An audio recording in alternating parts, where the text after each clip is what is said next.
आपको थोड़ा बुरा लग रहा होगा, लेकिन मैंने सोचा कि यहाँ महाराष्ट्र नवनिर्माण सेना के सैनिक हो तो भी मैं रिस्क ले लेता हूं आपसे पूछने का।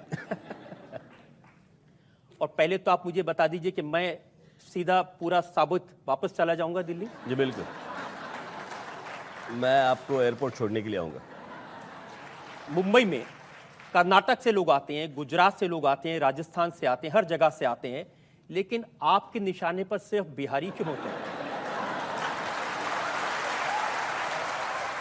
उत्तर प्रदेश और बिहार से जो लोग आ रहे हैं यहाँ पे, हर एक आदमी, हम लोग बोलते हैं कि हम लोग काम करने के लिए आ रहे हैं, लेकिन यहाँ पे जब वो आते हैं कुछ समय के लिए वो काम करते हैं, काम करते रहते हैं, लेकिन आहिस्ता आहिस्ता पता। हेलो नमस्कार दोस्तों, कैसे हैं आप? मैं आशा करता हूं आप सभी लोग अच्छे होंगे। आज की डिबेट बहुत ही इंटरेस्टिंग होने वाली है। पत्रकार रजत शर्मा जी ने भाषाओं को विवाद को लेकर राज ठाकरे जी से किया सवाल। भाषाओं विवादों को लेकर राज ठाकरे जी ने रजत शर्मा जी को क्या जवाब दिया, आइए जानते हैं। आपको वो अपनी अपनी कॉन्स्टिट्यूंसी बना रहे हैं। एक एग्जाम्पल देता हूं कि आजमगढ़ या प्रतापगढ़ से कहीं एक आदमी आया जिसने एक बहुत ही वाहियात स्टेटमेंट उस दिन किया, जिसका नाम है अबू आजमी। वो आदमी महाराष्ट्र में आता है और यहां पे आने के बाद दो जगहों से चुन के आता है। आप वो दो जगहें जाके देखिए, मैं आपको लेके जाऊंगा। वहां पे यहां पे रहने वाले जो लोग हैं बरसों से, वो है नहीं। वो उत्तर प्रदेश से आए हुए जो कुछ लोग हैं जिनको वहां पे बसाया गया है, उनसे वो चुन के आते हैं। तो ये जो राजनीति जो कर रहे हैं काम के नाम से, मैं उसके खिलाफ हूं। जैसे कि अगर देखा जाए, मेरे ऐसे बहुत सारे दोस्त हैं, यहां पे भी आए होंगे। मेरे एक दोस्त है मिस्टर सुरेश गुप्ता, जो मेरे मित्र है। ओरिजिन होगा उनका उत्तर प्रदेश का, अच्छी मराठी बोल लेते हैं, मराठी स्कूल में पढ़े हैं, उनको कभी दिक्कत नहीं आई। मुझे भी कभी लगा नहीं कि वो बाहर के हैं। मेरे बहुत सारे गुजराती दोस्त थे, बहुत सारे मुस्लिम दोस्त थे। अगर मैं इस तरह की अगर राजनीति में करता तो क्या वो मेरे दोस्त रहते?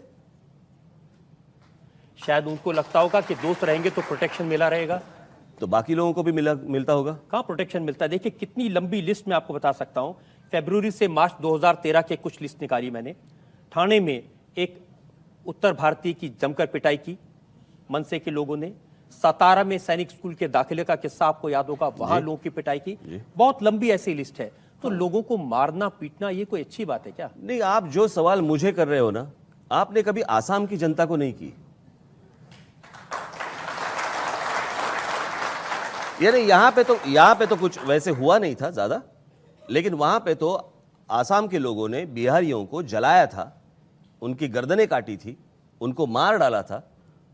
वो भी गलत है, लेकिन इतना आपने चलाया नहीं, क्योंकि टीआरपी नहीं होगा शायद। ऐसे सवाल में आपको मैं ईमानदारी से बताता हूं, जी बिल्कुल, शायद कोई भी इंप्रेशन हो, हम कभी टीआरपी मैं आपकी बात नहीं कर रहा हूं। आप सीधा आप पे मत लेना। आप जनरल चैनल्स की बात कर रहा हूं मैं, फिर वो हिंदी चैनल्स हो या इंग्लिश चैनल्स हो। मान लीजिए नहीं दिखाते हैं उसको। यानी मैंने एक बार कुछ तो एक किसी ने उस आंदोलन के वक्त एक कुछ समोसे की गाड़ी थी, जो सब समोसे रोड पे गिरे हुए थे, देखो राज ठाकरे के लोगों ने क्या किया। वो क्लिप इतनी बार दिखाई कि मैंने वो जितने समोसे थे वो मैंने गिन लिए।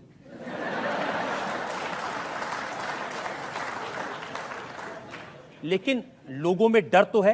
ये देखिए पूरी कवर स्टोरी, मराठी भावनाओं को उभारने की एमएनएस के नेता की कुटिल चाल देश के लिए घातक। ये किसने लिखा है? ये इंडिया टुडे मैगजीन है, उसकी पूरी कवर स्टोरी है। वो तो लिखेंगे ही ना। बिना समझे अगर आप ये करते रहेंगे। आप यही चीज गोवा के चीफ मिनिस्टर ने कहा था, जब बिहार से जब वहां पे एक ट्रेन जा रही थी। महाराष्ट्र में आज 48 ट्रेनें आती हैं रोज, उत्तर प्रदेश, बिहार, झारखंड से। जब गोवा में एक ट्रेन शुरू हुई थी, तब गोवा के चीफ मिनिस्टर थे, पर्रिकर के पहले जो थे, उन्होंने कहा था ये ट्रेन बंद कर दो, हमें भिखारियों की ट्रेन नहीं चाहिए। तब किसी ने कुछ नहीं बोला। मेरे पास उनके स्टेटमेंट्स हैं। तो ये महाराष्ट्र के लिए गर्व का विषय नहीं होना चाहिए कि पूरे देश से लोग यहां आते हैं? बिल्कुल नहीं। पसंद करते हैं महाराष्ट्र। जरूरत नहीं, आप अपने अपने जो इलाके है वो पहले सुधारो। मैं नरेंद्र मोदी जी को मैं वही विनती करूंगा, पहले वो उत्तर प्रदेश, बिहार और झारखंड की तरफ पहले 5 साल देख ले, बाकी कहीं ना देखे। जिस प्रांत से अभी आप देखिए, पंडित जवाहरलाल नेहरू उनकी कॉन्स्टिट्यूंसी उत्तर प्रदेश, इंदिरा जी उनकी कॉन्स्टिट्यूंसी उत्तर प्रदेश, लाल बहादुर शास्त्री उत्तर प्रदेश से, अटल बिहारी वाजपेयी जी उत्तर प्रदेश से, बहुत सारे वीपी सिंह उत्तर प्रदेश से। इतने प्राइम मिनिस्टर्स जिस स्टेट से आज तक हुए हैं, उस स्टेट से लोग काम के लिए बाहर निकल रहे हैं, वो कोई अच्छी चीज नहीं है।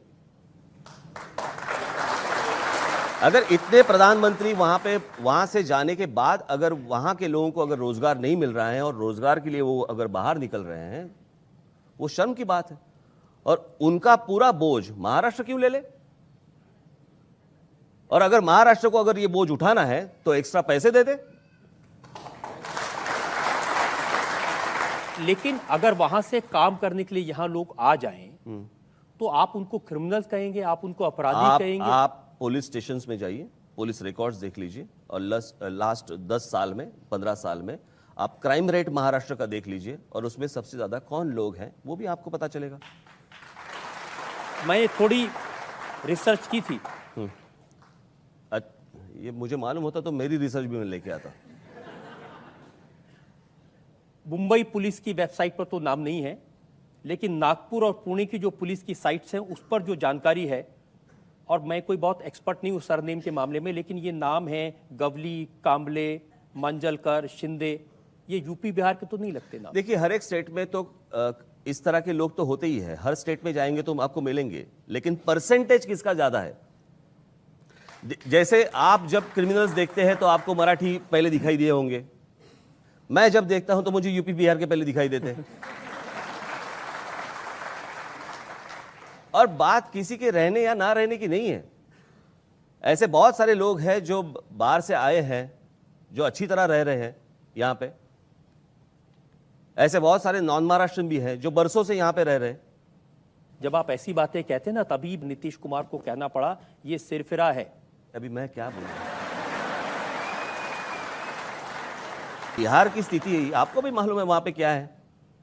ये नीतीश कुमार जब पहली दफा चीफ मिनिस्टर बने तो उन्होंने 50,000 क्रिमिनल्स को पहले अंदर डाल दिया, यानी 50,000 तो थे,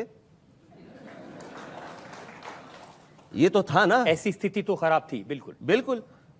तो वहां से अगर यहां पे क्रिमिनल्स आ रहे हैं, उनके खिलाफ अगर मैं कुछ बात कर रहा हूं तो आप मुझे सरफिरा कह रहे हैं।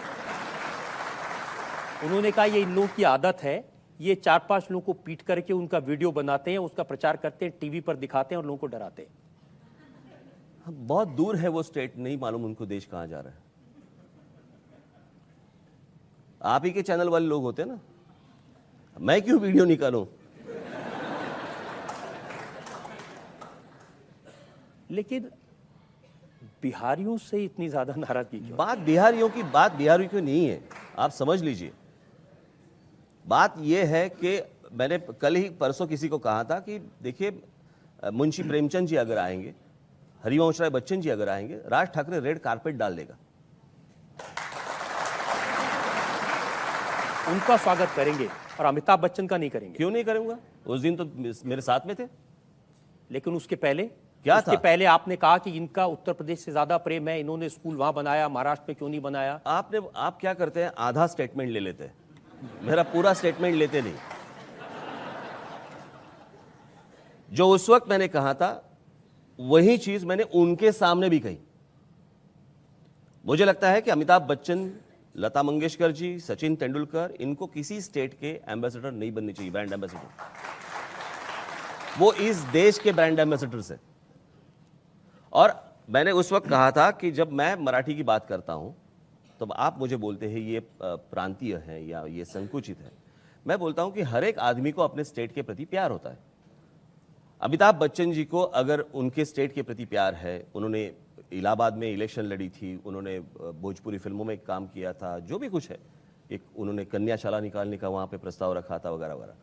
तो इतने बड़े कलाकार को अगर अपने स्टेट के प्रति, अपने राज्य के प्रति अगर प्यार हो सकता है, तो राज ठाकरे बहुत छोटा आदमी है, उसको अपने स्टेट के प्रति प्यार नहीं होगा क्या? मेरा सिर्फ इतना ही कहना था।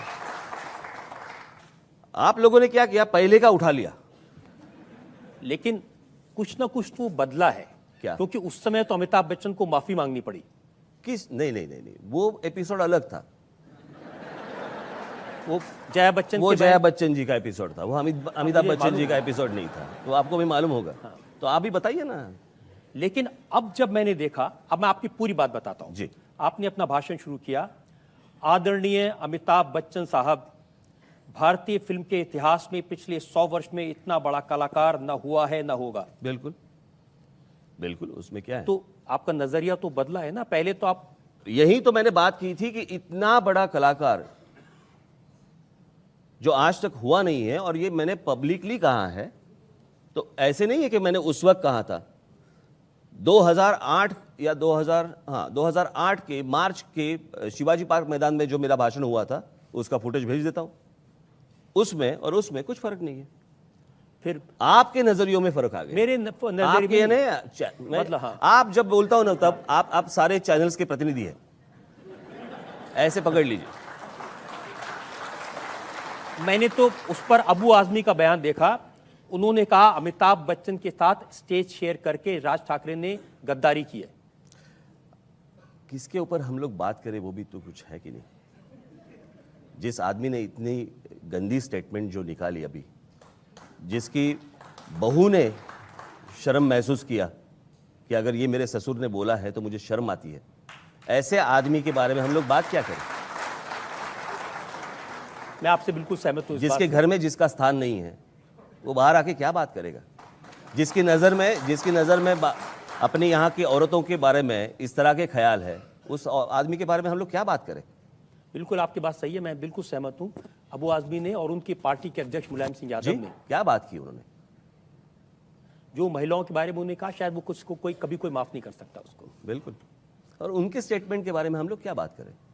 लेकिन ये तो आप जानते होंगे, सुप्रीम कोर्ट ने, ये मई 8, 2010 का फैसला है, सुप्रीम कोर्ट ने महाराष्ट्र नवनिर्माण सेना के प्रमुख राज ठाकरे से कहा कि वो उत्तर भारतीयों को निशाना बनाकर उकसाने वाले भाषण देने से बाज आए। क्या है अभी सुप्रीम कोर्ट में कौन सी मेरी फुटेज गई है मुझे नहीं मालूम। बहुत बार ऐसे होता है कि मैं यहाँ पे मराठी में एक चीज़ बोलता हूँ, जहाँ पे बहुत सारे हिंदी और इंग्लिश चैनल्स पे उसका ट्रांसलेशन गलत तरीके से दिखाते हैं।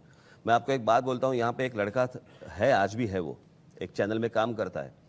जब मेरा भाषण एक जगह पे हुआ था, उसके बाद मैं ऐसी कुछ चीज़ मैंने कही थी, और वहाँ पे चैनल पे वो जो एंकर लड़की थी वो कुछ गलत बता रही थी। वो लड़के ने उसको फ़ोन करके बताया कि आप गलत बता रही है, उन्होंने ऐसे नहीं कहा है। तो उस लड़की ने कहा, शट अप, तुम तुम्हारा काम करो, हम हमारा काम करेंगे। इसका मतलब क्या है? ये ठीक नहीं है। तो अगर मैं जो बोल रहा हूं, अगर गलत तरीके से ट्रांसलेट करके अगर आप दुनिया को दिखा रहे हो, और उससे अगर आप समाज में या दो स्टेट्स में या और जगह पे अगर झगड़ा लगा रहे हो, वो भी तो गलत है। मेरा एक पॉइंट ऑफ व्यू है, पहले आप समझ लो। ये आज आपकी अदालत में आपको इसीलिए बुलाया कि आपका पॉइंट ऑफ व्यू जनता के समझ में आ जाए। और मैं ये दावे के साथ कह सकता हूं कि आपने जिस सफाई से बगैर किसी सवाल को टाले जवाब दिए, मुझे लगता है कि जनता को जरूर समझ आया होगा कि बिहार के मामले पर, उत्तर प्रदेश के मामले पर आपका स्टैंड क्या है। मैं क्यों गुस्सा करूं बिहार के ऊपर और यूपी के ऊपर? कुछ लोग यहाँ पे जो आते हैं, अगर वो वहां से है और यहाँ पे अगर दंगा मस्ती करते हैं, बहुत सारे अच्छे भी लड़के आते हैं, अच्छे परिवार के भी लोग आते हैं। उनको पूछिए, कभी राज ठाकरे ने या राज ठाकरे के लोगों ने उनको कभी परेशान किया है? लेकिन जिस तरह से जो लोग रास्ते पे आके, अभी पकड़ लीजिए, उस दिन जो मोर्चा निकला था आजाद मैदान पे, बराबर, वहां पे कुछ मुसलमानों ने मोर्चा निकाला था। उसके बाद फिर वो पुलिस को मारा, फिर वो जो लड़कियां थी, पुलिस कांस्टेबल्स थी, उनको अंदर खींच के जो भी कुछ किया उन्होंने, आपको मालूम होगा।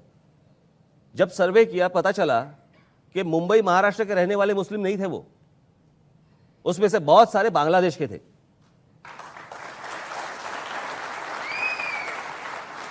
और ये जब आते हैं तो थ्रू बिहार, थ्रू उत्तर प्रदेश, वहां से आते हैं, क्योंकि रास्ता ही वही है। अभी बांग्लादेश से आना है तो आप केरला से स्टार्ट नहीं कर सकते ना। तो यहाँ का जो आप देखिए ना, यहाँ पे जो कभी कभार जो हिंदू मुस्लिम राइट्स होते हैं, आप देखिए जहाँ पे महाराष्ट्र का मुस्लिम रहता है, महाराष्ट्र का मुसलमान जहाँ पे रहता है, आपको वहाँ पे राइट्स दिखाई नहीं देंगे।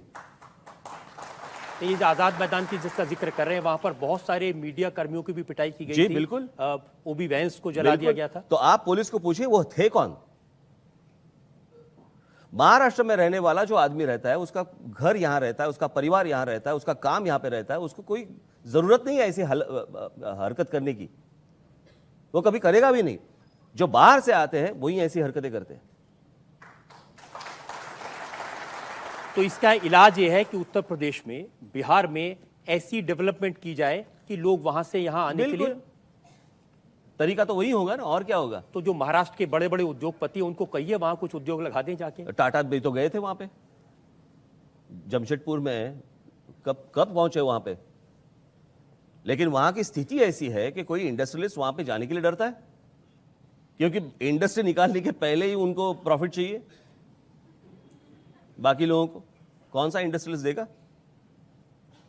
तो मुझे लगता है कि एक प्रधानमंत्री के नाते नरेंद्र मोदी जी वहां पे ध्यान दें, वो 3-4 स्टेट के ऊपर, और उनको अच्छा बनाए, ताकि बाकी जो स्टेट्स हैं उनका बोझ कम हो जाए और झगड़े भी कम हो जाए।